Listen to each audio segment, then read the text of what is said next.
My first meeting in the IHO was here in Monaco in 1998, I think. I came here to represent Australia, where we had to present our initial work on what eventually became zones of confidence. The following year, I took over the chairmanship of the Data Quality Working Group that had been working on that particular aspect. And when we completed our work and I had become, in effect, a fairly regular representative of Australia in the technical work of the organisation, I then took on the chairmanship role of the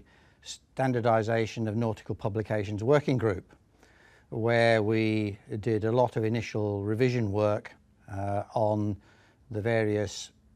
instructions that the IHO had with regard to nautical publications. Sometime after that, and my work in the IHO's Technical Steering Committee, which at that stage was called the CRIS, I took on the role as the Deputy Chair of that committee. And then a few years later, I was elected to the position as the Chair of the CRIS, which was a position I think I held for about 10 years. And during my time as the Chairman of the CRIS, one of the delegates said on one occasion, "You know, Rob, you would make quite a good director of the IHO." And I must say that's the first time it had ever entered my head. However, I stood for election in 2002, but was not successful. I continued as the chair of the CRIS,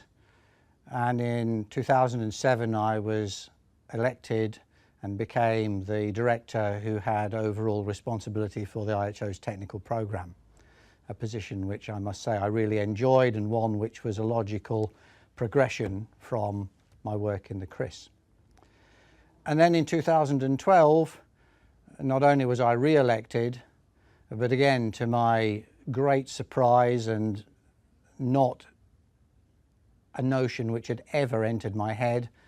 the member states elected me as their president, which is a most humbling and at the same time very responsible position, which I'm very grateful to have held and I hope has enabled me to make a significant contribution, not only as a delegate from Australia, but then as a director and ultimately as the president that eventually became the position of Secretary General.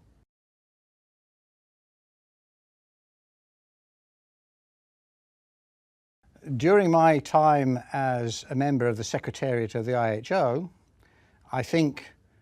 the big changes that I have seen, and they're really an extension of my previous role as the chair of the CRIS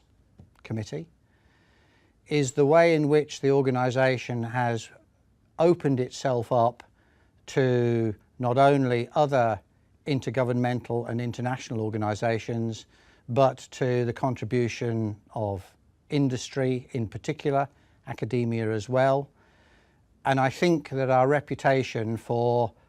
listening to their views and their ideas and taking them on board and working collaboratively is, I think, not only a remarkable achievement, it's a singular achievement, because when I retired as the Secretary General, I could see that there were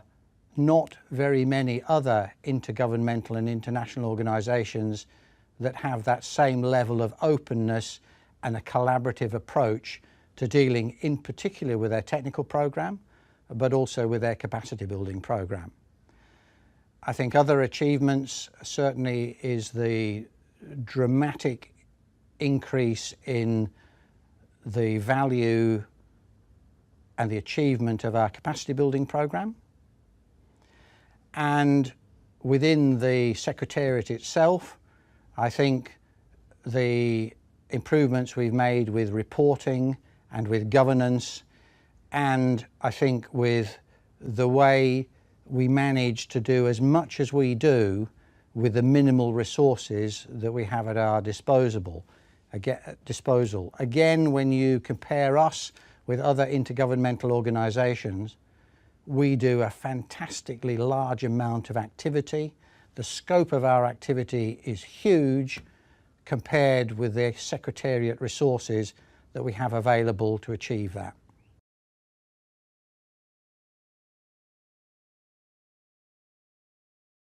I think for the future, the IHO has a number of challenges, but I think many of them should be looked at in a very positive way. I think there is a significant challenge now that we have far more non-IHO members who are dependent upon us, particularly for things like the S100 baseline data exchange standard,